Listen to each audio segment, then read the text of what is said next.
নমস্কাৰ, কি খবৰ আপোনালোকৰ? মই মিছেছ গুজাৰ। মোৰ এটি নতুন ব্লগলৈ আপোনালোকক স্বাগতম জনাইছোঁ। আজি মই বহুত সোনকালে উঠিছোঁ, কাৰণ আজিৰ দিনটো এটা স্পেচিয়েল দিন। সোনকালে উঠি পূজাও হৈ গ'ল মোৰ।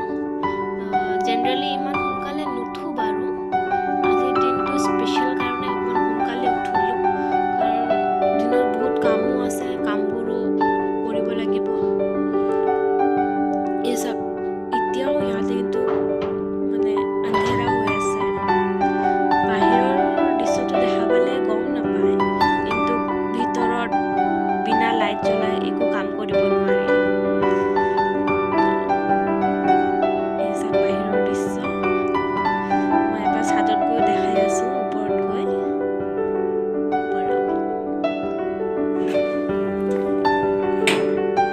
ওপৰৰ পৰা সূৰ্য এতিয়ালৈকে উদয় হোৱা নাই, কিন্তু অকণমান সূৰ্যৰ পোহৰটো দেখা পাই আছে, কিন্তু ভালকে উদয় হোৱা নাই। কিন্তু বাজিল কিন্তু 7টা। তো ইয়াতে 7টালৈকেও সূৰ্য নুঠে। ঠাণ্ডা দিনত বহুত দেৰিকৈ উঠে।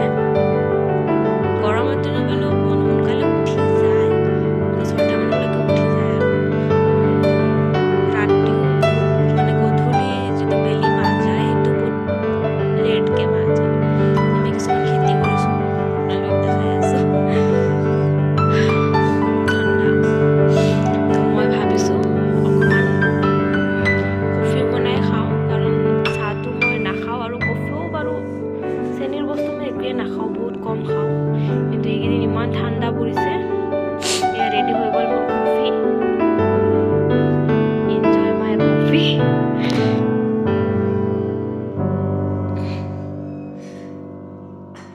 ভাল হৈছে।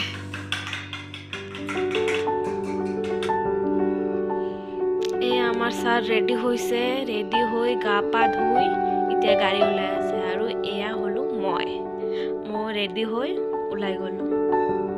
আজি আমি এটা বিশেষ স্থানত যাম, আৰু আজিৰ দিনটো বহুত স্পেচিয়েল হয়।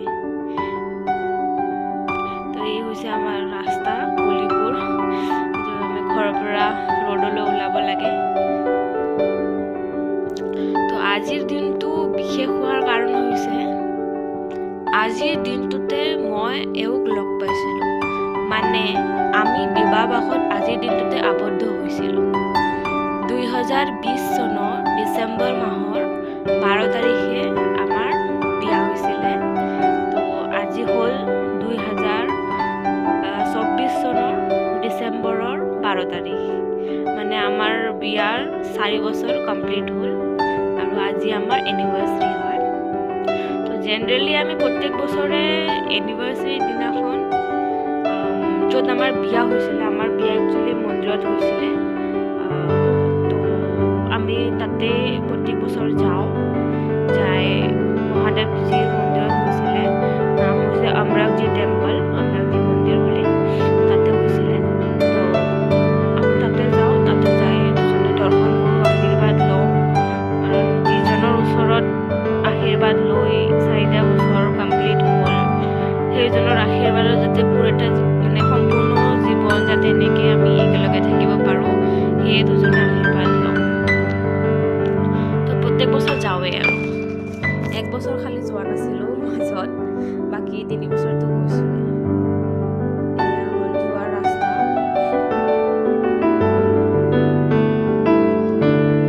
আমাৰ বিয়াটোত না এওঁৰ ঘৰৰ মানুহ আছিলে, না মোৰ ঘৰৰ মানুহ আছিলে। তো আমাৰ বিয়া ক'ব গ'লে ফিল্মিয়ে হ'ব।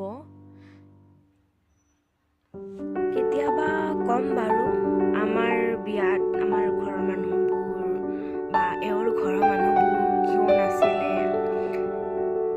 তো এয়া আমি মন্দিৰ পাই গ'লোঁ। তো বৰ্তমানটো মোৰ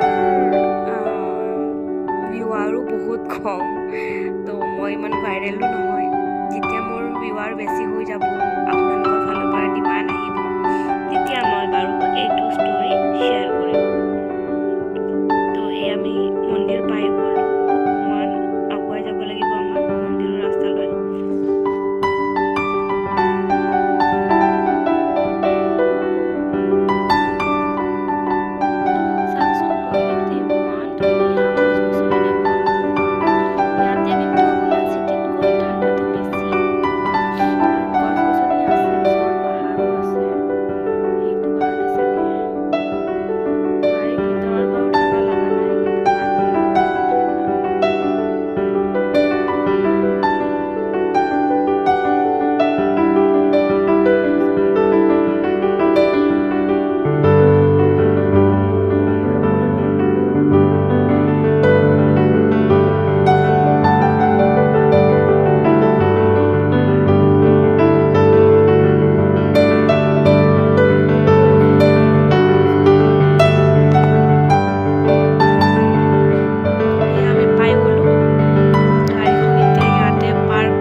শিৱলিংগৰ একচুৱেলি 4টা মুখ আছে।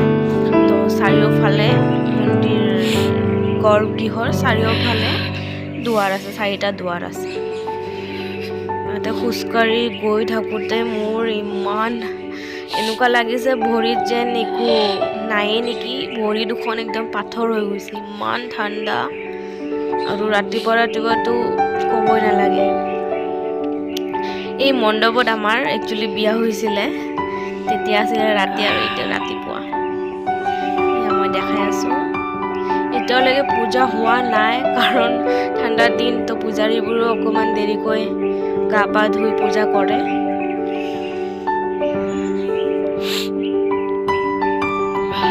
আমি সোনকালে আহি গ'লোঁ, কাৰণ বহুত কাম আছে দিনটো। ভগৱানক দৰ্শন কৰাটো জৰুৰী। এয়া হৈছে দুৰ্গা মাৰ মন্দিৰ, সন্তোষী মা বুলিও ক'ব পাৰি। ভিতৰত যোৱা নাই, একচুৱেলি মই আগতে এবাৰ দৰ্শন কৰিলোঁ গোটেই মন্দিৰটো, তেতিয়া মই কেমেৰা ইউজ কৰা নাছিলোঁ। দৰ্শন কৰি মই আকৌ এবাৰ কেমেৰা ঘূৰাই দিলোঁ। ইয়াতে হ'ল বহিব পাৰি, আৰু যেনে নাম কীৰ্তন বগেৰা ইয়াতে হয়। এইফালে এটা দুৱাৰ আছে।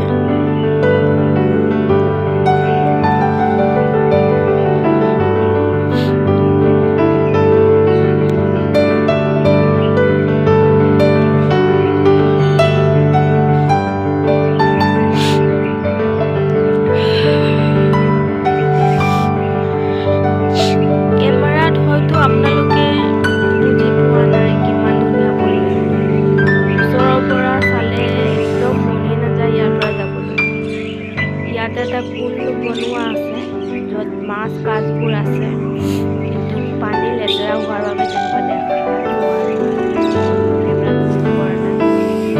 ইফালে এটা মন্দিৰ আছে, বজৰংবলী আৰু শিৱজীৰে মন্দিৰ হয়।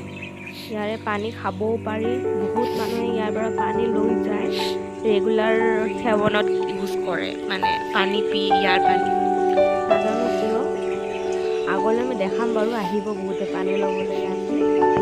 মোৰ এজন ক্লাইণ্ট আছে, তেওঁ ইয়াৰ পৰাই নিজৰ খোৱা পানীখিনি ইয়াৰ পৰা লৈ যায়।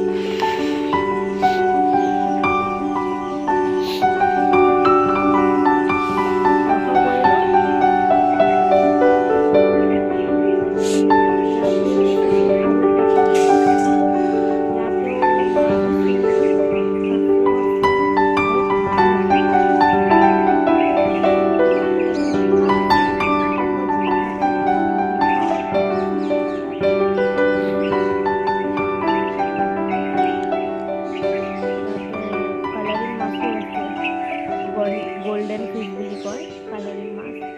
কাছো আছে, হয়তো কেমেৰাত দেখা পোৱা নাই, কিন্তু মই দেখাবলৈ চেষ্টা কৰিছোঁ।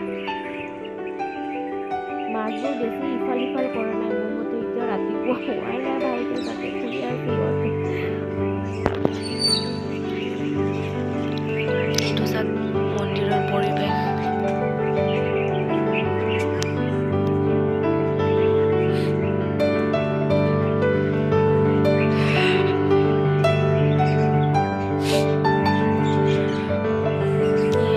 মহাৰাজ থিয় দি আছে।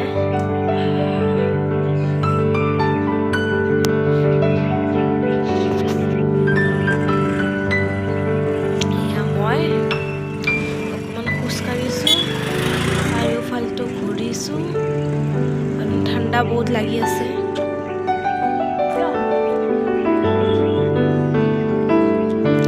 বহুত ঠাণ্ডা লাগিছে।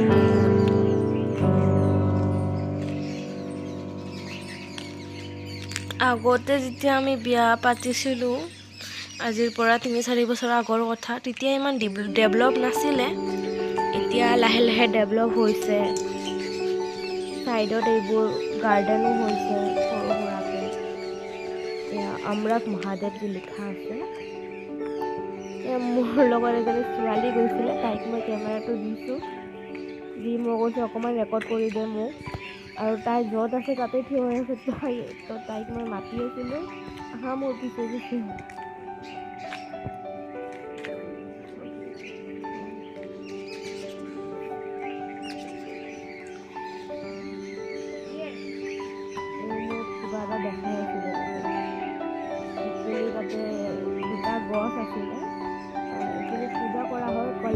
কেফে বুলি কয়।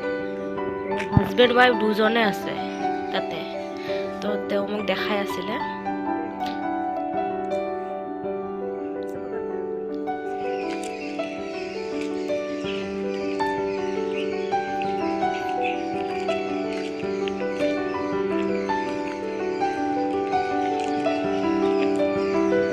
এইজন যে দেখা পাইছে মটৰচাইকেলত বাইকত আহি আছে, এও সেই পানী ল'বলৈ আহিছে। এই আমাৰ ক্লায়েণ্ট যে আছে, মই আপোনাক কৈছিলোঁ, তেওঁৰে কাম কৰা মানুহ হয়। ইয়াতে তেওঁৰ কাৰণে 5-6টা ড্ৰাম লৈ ডেইলি আহে।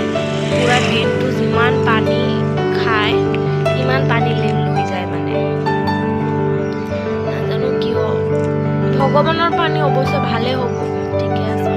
মোৰো ইচ্ছা কৰে, কিন্তু বহুত দূৰত থাকোঁতে পচিবলটো নহয়।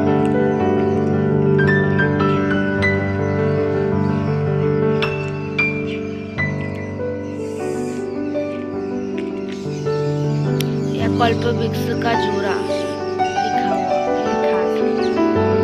এইটো পিংক কালাৰৰ কাপোৰ মানে দেখা পাইছে, এইটো হয়তো হাজবেণ্ড হ'ব, ইয়াতো ৱাইফ হ'ব। আৰু অৰেঞ্জ কালাৰটো ইয়াতো হাজবেণ্ড হ'ব, ইয়াতো ৱাইফ হ'ব। কোনটো হাজবেণ্ড কোনটো ৱাইফ নাজানো, কিন্তু দুটা যোৰা হয়, মানে হাজবেণ্ড ৱাইফৰ যোৰি।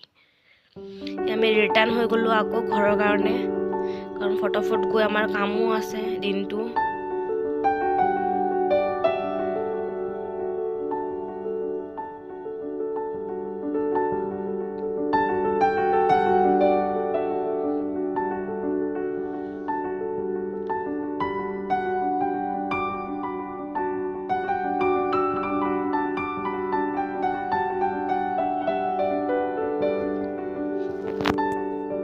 পাই গ'লোঁ আম্বেৰি।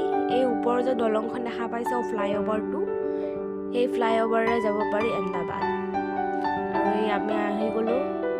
অকণমান কিবা এটা নাস্তা কৰি লওঁ, মানে পোহা ল'লোঁ মই, এও পোহা খালোঁ আমি, কাৰণ ৰাতিপুৱাতো অনলি কফি খাই ওলাই গৈছিলোঁ। এইবাৰ আহিছোঁ এটা ক্লায়েণ্টৰ ঘৰলৈ ফৰ্ম ফিল আপ কৰিব। তাতে ফৰ্ম ফিল আপ কৰি ডাইৰেক্ট ঘৰলৈ ওলাই যাম।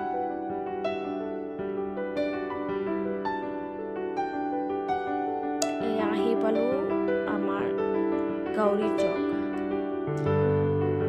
তেনেহ'লে আজিৰ ভিডিঅ'টো ইয়াতে সমাপ্ত কৰিছোঁ। সকলোৱে ভালে থাকক, সুস্থ থাকক। লগ পাম নেক্সট এটা নতুন ব্লগত।